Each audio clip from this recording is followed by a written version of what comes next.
여러분의 삶 속에서 한계를 맞이할 때 그때 우리는 어떻게 될까요? 또 중요한 시간표를 맞이하거나 제2의 시작을 위해 새 힘을 얻어야 될 때 어떻게 되냐? 여러분들이 초심으로 돌아가야 됩니다. 한계를 만날 때 초심으로 돌아가야 되고, 중요한 일을 여러분이 맞이할 때도 초심으로 돌아가야 제대로 인도받을 수 있고요. 새 힘을 얻어야 할 때도 초심으로 돌아가야 돼요. 그래서 성도 여러분들은 올해 우리는 초심으로 돌아간단 말은 송구영신 예배 때 하나님이 우리에게 주신 영원한 언약으로 영원한 응답이 시작되리라, 그 말씀을 다시 붙잡아야 된다는 거예요. 그래서 올해 중간중간에 까먹을 수 있기 때문에 한 번씩 다시 우리가 붙잡는 시간 가질 건데, 오늘은 또 그런 날입니다. 그래서 오늘 제목이 영원한 응답이 시작되는 우리 교회, 또 성도 여러분들, 하나님의 영원한 응답이 시작되는 올해 인도받는 여러분 되야겠습니다. 자, 영원한 응답이 시작되려면 세 가지 기도 여러분 까먹으면 안 되고 계속해야 돼요. 언제까지 해야 되냐면 12월 31일 날 올해 송구영신 예배 모일 때 있죠. 그때까지 여러분이 해야 되거든요. 자, 그래서 첫 번째, 저와 여러분이 해야 할 남은 자의 기도가 무엇이냐. 자, 남은 자가 어떤 자인지에 대해서 제일 설명을 잘한 부분이 마태복음 13장에 씨 뿌리는 비유가 나옵니다. 씨 뿌리는 비유에 네 가지 밭이 나와요. 첫 번째는 길가가 나옵니다. 길가에 씨를 뿌리니까 그대로 씨가 있잖아요. 저녁이 되니까 새들이 와서 그 씨를 다 먹어버렸어요. 그래서 씨가 없어졌어요. 두 번째 씨는 돌밭에 떨어졌습니다. 돌밭에 떨어진 씨는 뿌리를 내리고 자라기 시작했으나 돌들 때문에 뿌리를 얕게 했어요.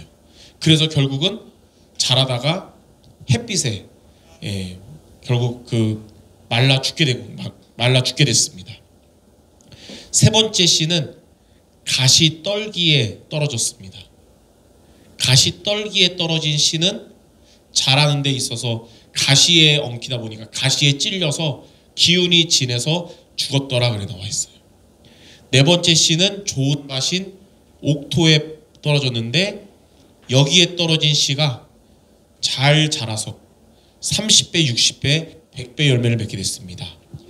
자, 길가는 어떤 자냐? 복음을 들었으나 그 복음을 받아들이지 않고 거부하는 불신자들을 말해요.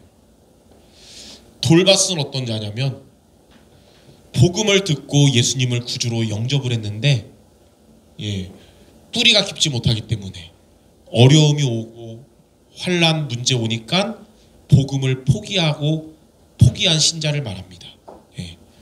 가시떨기는 어떤 자냐? 이 사람도 예수님을 구주로 영접했으나 세상의 재물과 세상의 좋은 것들이 많은 거예요. 그래서 결국은 세상을 선택하고 복음을 포기한 자입니다. 자, 그러나 옥토는 어떤 자냐면 복음을 받아들이고 항상 복음 안에서 뿌리 내리고 각인 뿌리 체질돼서 30배, 60배, 100배 열매 맺은 자가 바로 옥토예요. 자, 길가는 불신자지만 돌밭과 가시떨기의 공통점이 있습니다. 복음은 받아들였으나 복음이 각인되지 못하는 거예요.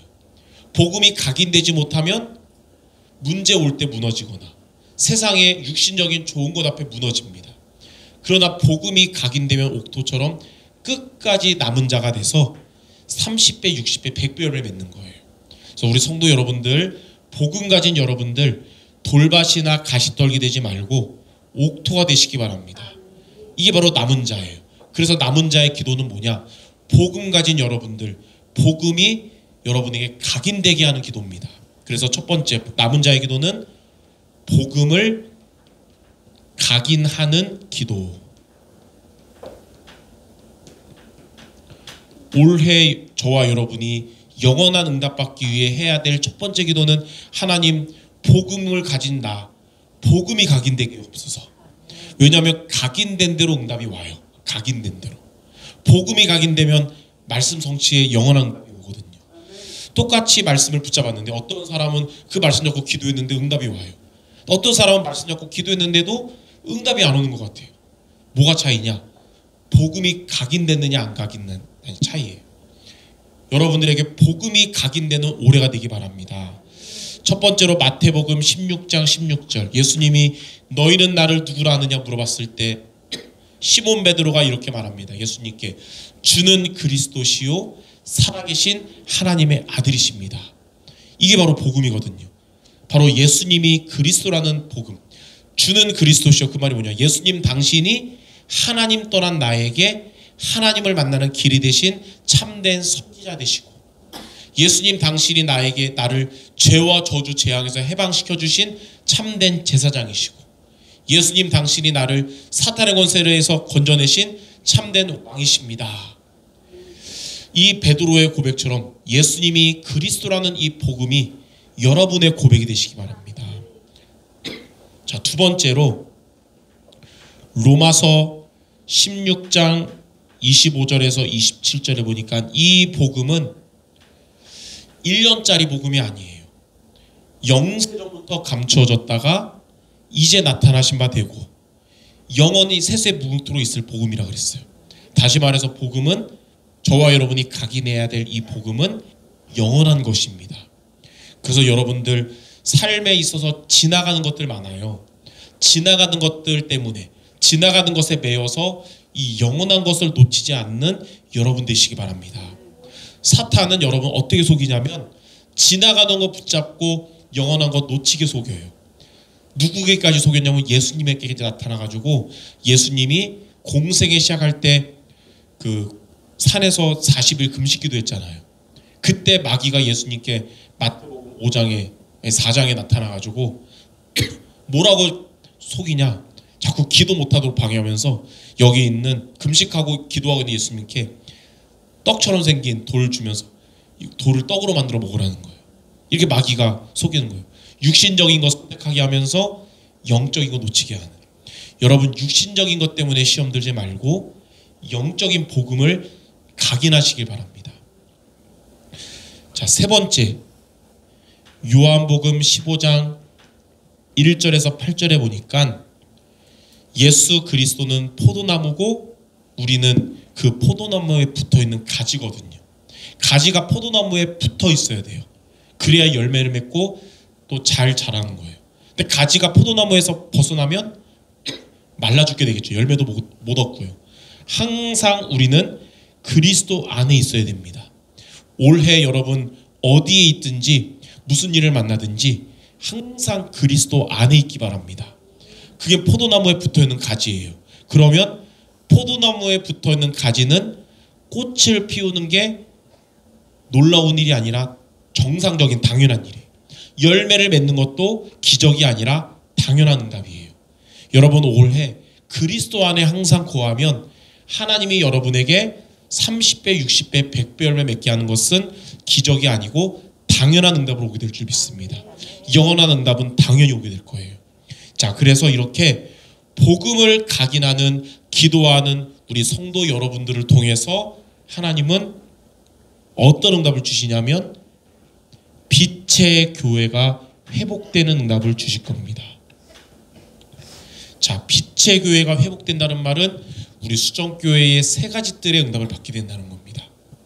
첫 번째는 우리만이 아니라 와 있는 다민족도 와서 예수 믿고 구원받고 예배 축복을 누리게 되는 거예요.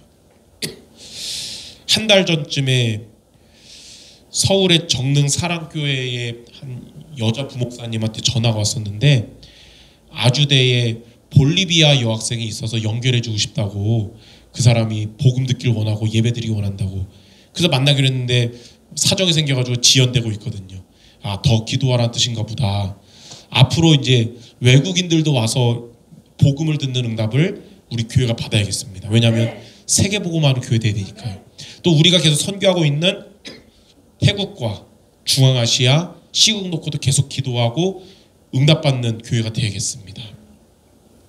그리고 이제 병든 자들이 와서 치유받는 교회가 돼야 돼요. 복음이 확실한 교회일수록 병든 자들이 와서 복음으로 치유받는 겁니다. 그래서 저와 여러분도 치유받고 앞으로 밖에 있는 많은 병든 자들이 와서 복음으로 치유받는, 영적 문제가 치유되는, 응답받는 교회가 되길 바랍니다. 처음에는 그런 생각했어요. 하나님, 영적 문제 있는 사람들은 우리 교회 안 오고 제자들만 오게 해주세요. 기도했거든요. 그러면 그건 마치 뭐랑 같냐, 대학병원에서 환자들 오지 말고 유능한 의사들만 있게 해주세요랑 똑같은 거예요. 병원에는 환자가 와야 되잖아요. 마찬가지로 우리 교회에는 제자도 있어야 되지만 치유받을 자들이 와서 복음 받고 치유받아야 돼요. 하나님이 우리 교회를 그렇게 쓰실 겁니다. 앞으로 우리 교회에 2% 부족한 사람이 와서 복음 들어도 정지하지 말고 복음으로 살리는 먼저 와 있는 여러분 되시기 바랍니다. 자, 그리고 렘넌트들이 서밋으로 제자로 세워지는 교회가 되어야 됩니다. 그래야 교회에 미래가 있는 거예요. 아무리 1000명이 모이는 교회라도 장년들만 있는 교회면 30년 후에 그 교회는 어떻게 될까요? 다 돌아가시면 텅텅 비겠죠. 그러나 우리 어린 후대들이 제자로 세워지는 교회면 30년, 50년 지나도 지속할 수 있는 거예요. 이렇게 다민족 살리는 이방인의 뜰, 병든 자 살리는 치유의 뜰, 렘넌트 살리는 아이들의 뜰, 세 가지가 회복되는 2025년 되시기를 주님의 이름으로 축원합니다. 자, 두 번째로 우리가 할 기도는 뭐냐면 순례자의 기도를 해야 됩니다. 순례자라는 단어가 제일 먼저 나온 때가 언제였냐면 양의 피를 바른 애굽의 노예였다가 이스라엘 민족들이 출애굽을 해서 가나안 땅을 향해 가는 광야의 여정에서 나온 단어거든요, 성경에. 자, 양의 피를 바르고 출애굽을 했어요. 출애굽을 하고 이제 홍해를 건넜는데 바로 젖과 꿀이 흐르는 하나님이 지시한 가나안 땅이 아니고 앞에 뭐가 있었냐면 광야가 있었습니다. 그러나 이 광야는 어디를 향하여 가는 길이냐면 하나님이 지시하신 그리스도가 오실 가나안 땅을 향해 가는 길입니다. 지금도 우리 마찬가지예요. 저와 여러분은 예수 그리스도를 구주로 영접하고 구원받은 하나님 자녀입니다. 우리는 세계복음화의 축복을 누릴 것이며 개인적으로 천국의 축복을 누릴 거예요. 죽으면. 그럼 그동안 그 전에 우리는 광야의 길을 가야 되는데 광야의 길을 가는 동안 이스라엘은 성막을 따라 움직였어요. 성막이 멈추면 멈추고 성막이 가나안을 향해 가면 가고, 이렇게 마찬가지로 구원받은 여러분들 세계복음화 되는 그날까지, 또 천국 가는 그날까지 우리는 말씀을 따라가야 되는 겁니다.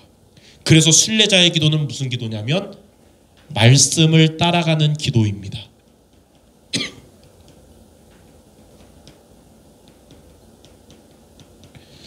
자, 복음을 가진 여러분들, 복음이 각인되도록 2025년은 말씀을 따라가시기 바랍니다.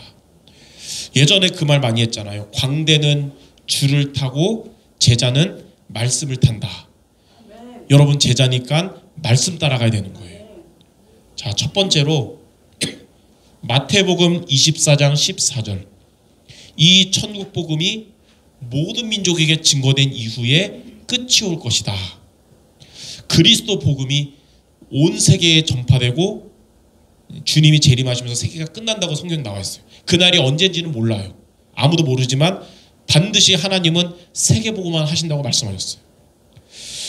역사적으로 볼 때 세계를 정복한 사람은 없었습니다. 예, 그리스의 알렉산더도 세계 정복 실패했죠. 예, 그리고 그 몽골의 칭기스칸도 세계 정복 실패했고, 프랑스의 나폴레옹도 유럽은 좀 했지만 세계 정복 실패했어요. 그러나 예수님은 말씀을 통해서 세계복음에 나가고 계신 중이세요. 그래서 왜 말씀을 따라가야 되냐? 말씀 따라가는 것이 하나님이 세계복음화 해 나가시는 하나님의 방법이기 때문입니다. 그래서 우리가 말씀 따라가는 게 세계복음화의 여정 속에 있는 거예요. 세계복음화의 제자는 말씀 따라가야 돼요. 왜냐하면 하나님이 세계복음화를 이뤄가시는 방법이 말씀을 통해서니까. 그래서 말씀의 흐름이 멈추면 안 돼요. 그 말은 세계복음화가 멈추는 거예요. 역사적으로 성경도 그렇고 교회에서도 그렇고 말씀의 흐름이 멈출 때마다 재앙이 왔어요. 말씀의 흐름이 회복될 때마다 재앙이 끝났고요. 개인이 나 한 사람이 말씀의 흐름을 놓쳐버리면 개인 재앙이 오는 거예요. 교회가 말씀의 흐름 놓쳐버리면 교회 재앙이 오는 거예요. 시대가 말씀의 흐름 놓쳐버리면 시대 재앙이 오는 겁니다. 그래서 요즘 같은 어려운 시국에도 말씀의 흐름은 흘러야 돼요. 그리고 우리가 말씀의 흐름을 놓치면 안 되는 거예요. 그래야 그것이 재앙 막는 길입니다. 자, 그래서 두 번째, 사도행전 2장 42절.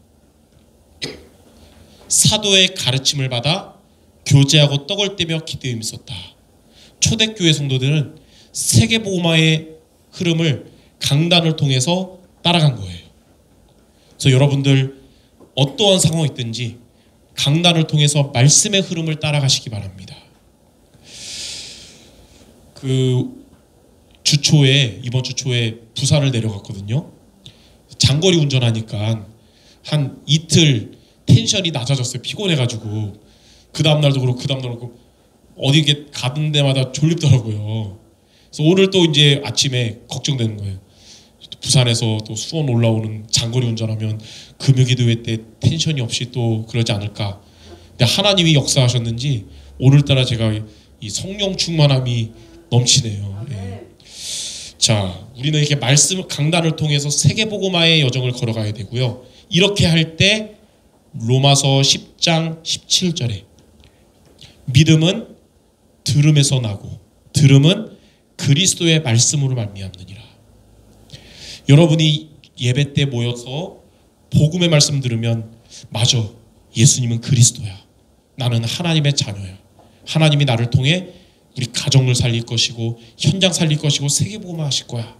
확실하게 붙잡거든요. 하나님의 뜻을. 한 주간 우리가 교회에서만 사는 게 아니라 복음 없는 세상을 살아가야 돼요. 불신자들과 대화하고 많은 일을 겪어야 됩니다. 그럼 나도 모르게 불신앙이 자꾸 스며드는 거예요. 가랑비 옷 젖듯이. 요즘 말씀 모르면 나도 모르게 사단의 망대가 자꾸 서는 거예요. 그래서 우리는 계속 말씀을 들어야 돼요. 그리스도의 말씀을 다시 들으면서 다시 정신 차려야 됩니다. 맞아, 내가 지금 세상 것 때문에 좌지우지 될 사람이 아니라 나는 세상에 살지만 세상에 속한 자가 아니고 하나님의 자녀요. 예수는 그리스도, 복음 붙잡고 세계복음화의 여정 가는 사람이야. 이렇게 계속 복음 들으면서 계속 믿음의 망대를 세워야 되는 겁니다. 이렇게 우리가 내 안에 세계복음화를 향한 하나님의 망대를 계속 세우는 여러분 되셔야 됩니다. 이렇게 말씀을 따라가는 순례자의 기도하는 우리 성도 여러분들에게 하나님이 어떤 응답 주시냐면 교회 살리고 선교할 수 있고 렘넌트 살린 만큼 여러분의 업에 빛의 경제 응답을 주시는 겁니다. 하나님은 누구에게 어떤 중직자에게 빛의 경제 응답 주시냐면 말씀 따라가는 중직자에게 빛의 경제 응답 주세요. 왜냐하면 그것이 세계복음화의 방법이기 때문에 하나님이 세계복음화하라고 말씀 따라가는 중직자에게 빛의 경제 응답 주시는 겁니다. 그래서 우리가 두 번째로 받을 응답, 빛의 경제 응답입니다. 이게 세 가지. 교회를 살리는 경제, 그리고 선교하는 경제, 그리고 후대 렘넌트 살리는 경제. 2025년은 우리 수정교회 모든 성도들이 말씀 따라가면서 빛의 경제 응답 받으시기를 주님의 이름으로 축원합니다. 자, 세 번째, 우리는 정복자의 기도를 해야 됩니다. 자, 정복자의 기도가 뭐냐면 하나님의 나라가 임하는 기도를 말합니다. 하나님의 나라는 언제 임하냐면 성경에 보니까 전도의 축복을 누릴 때마다 임했어요. 이게 정복자의 기도예요. 사단이 가장 두려워하고 도망가는 게 뭐냐면 복음 전파하는 거예요. 그래서 여러분들이 늘 모든 것 속에서 복음을 증거하는 전도를 생각하고 전도를 위해 기도하고 전도를 실천해서 전도에 응답받는 여러분 되시기 바랍니다. 이게 바로 하나님의 나라가 임하는 정복자의 기도예요. 예수님이 부활하신 예수님이 이것에 대해서 세 가지 부활 메시지 주셨어요.